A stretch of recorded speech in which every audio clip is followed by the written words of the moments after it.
Okay, picking back up on our very rapid book reviews. I just got done talking about Rebels of the Woods.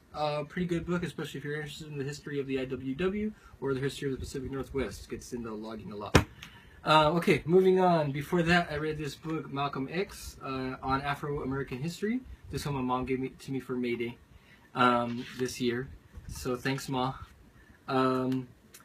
This is basically a transcription of a lecture that he gave in Harlem, I think it was, and basically, kind of putting a new. He's sharing a lot of the things that he had learned about Black history with his audience, stuff that we now kind of take for granted because, Brother Malcolm was part of uncovering a lot of this stuff that is now, common knowledge. But it gives you a sense of where people's heads were at, especially back in those days, at the time that he gave this speech.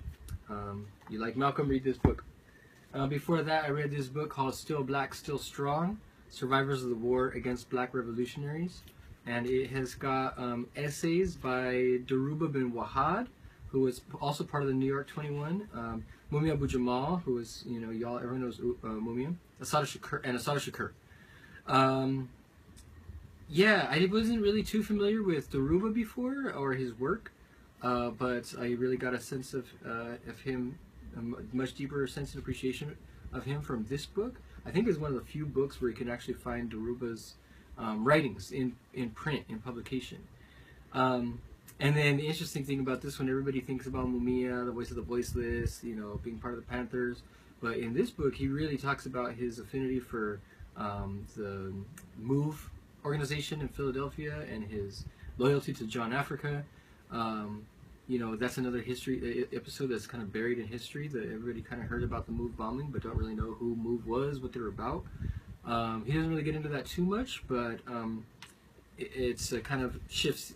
For me, it kind of shifted my view of Mumia. Really good book. You should read this one too. Before that, I read this book called They Walked Before, The Indians of Washington State by Cecilia, Svinth, Carpenter, who's Nisqually. And it's actually signed by the author.